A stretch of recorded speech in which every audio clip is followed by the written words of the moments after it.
Hello, magandang umaga, tanghali, hapon, gabi sa Capricorn. Yan ha, sandali, nalimutan ko. Sandali lang. Lala Baby nagpapakilala po ha. Isang like, subscribes, and share lang po. Yan. Para naman po si Lola sa tulong ninyo, di ba? Lumago ang channel ni Lola Baby. Yan ha. So, this is a timeless reading po ha. Hindi po ito personal or private. Kung gusto niyo ng private reading, contact niyo lang si Lola. Okay? Tingnan natin ha, saan po tayo dadalhin. Ang inyong tarot card. Yan. So, narito ay luxury. Oh. Capricorn luxury. Kita mo naman. Yan. Luxury po ha. Sa tinatawag na the Four of Cups. Yan ha. So, saan itong tinatawag na luxury na ito? Ibig sabihin nito, sandali lang ha, dahil ang Jupiter is nasa tinatawag na House of Cancer. Diba? So, relationship. Yan. Saan man relationship, maaari ito, it has something to do about your profession, about your work. Diba? Yan. So, ano pa nakikita ko? Ibig sabihin nito, very, very expensive. Yan. Because of the tinatawag na Sagittarius is naroon sa tinatawag na Cancer. Okay? So, ibig sabihin nito, it's about, you will shine. Okay? You will become a bright, shining star. Ibig sabihin, this is your time. This is the moment.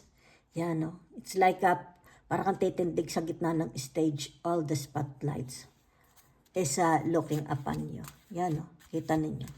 So, para sa mabyo, ibig sabihin nito yung tinatawag na graduation. Papasok na. Yan, no? Napakalaki po ng grasyang nakikita kong papasok sa inyo. Yan, no? It's like tinatawag na hindi na ito mapipigilan. Hindi na ito. Yan, no? It's about tinatawag hard work pays off. Yan. It's like tinatawag you're climbing the ladder, climbing the steps. Ibig sabihin, yung paghihirap mo, yan. Kaya lumabas ang tinatawag na, ano ito, it's like the wheel of fortune, di ba? Okay? So, ito yung tinatawag na the Four of Wands, di ba? Oh. It's like aabutin mo na. Yan, oh, kita ninyo. Aabutin mo na. Ito na yung tinatawag, you're on the driver's seat. You're on the driver's seat na. Yan, oh. Kita nyo, luxury completion. Diba? Hindi magsisinungaling ang card ninyo. Okay? Ito naman is kung talaga naman kayo kitang naghihirap. Diba? Talagang kumakayod ka. It's like tinatawag, you have an ambition, you have a dream. It's not only ambition. Diba? Pwede ka naman mag-ambition na nakaupo. But how your ambition will become true. Diba? Ibig sabihin nito, kailangan ng action. Diba? Ayan, no? To be, ano na ito, collection mo yan. Kukolekin mo na. I-mind mo na po yan, ha? Yan.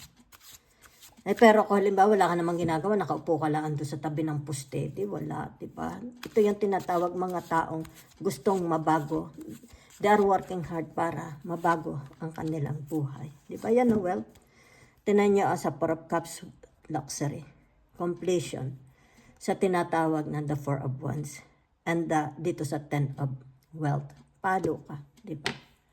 So, ibig sabihin nito, yung iyong trabaho ang magdadala sa iyo sa luxury. Yan, no? What is your profession? What kind of profession you have? Ito ang magdadala sa iyo sa tinatawag na luxury. So, whatever you are doing, it's like tinatawag the hands of time. Graduation na, completion. Di ba? Ibig sabihin nito, angkinin mo na. Yan, ha? Okay? So, ibig sabihin nito, ikaw na. It's like tinatawag, this is your day. Okay? This is your moment, di ba? Oh. Ano pa? Di ba? So, ibig sabihin nito, ito ang ano sa iyo, magpapakawala, di ba? Ibig sabihin nito, hindi ka na habang buhay hikahos. Hindi ka na habang buhay malungkot, di ba? It's like dito, kakasihan ka ng malaking kapalaran. Okay? Kita ninyo ang ganda ng cards ninyo. Diba?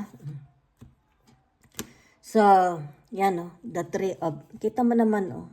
Yan o. Hindi naman magsisinungaling ang card nyo. Diba? sa the Three of Cups, di ba? So, kung dito sa tinatawag the Four of Cups, di ba? Ibig sabihin nito, yung tinatawag na sasalubungin mo na, salubungan na.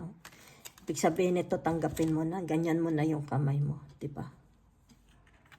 Ay ito, it's more gains yan, no? Gains na ito.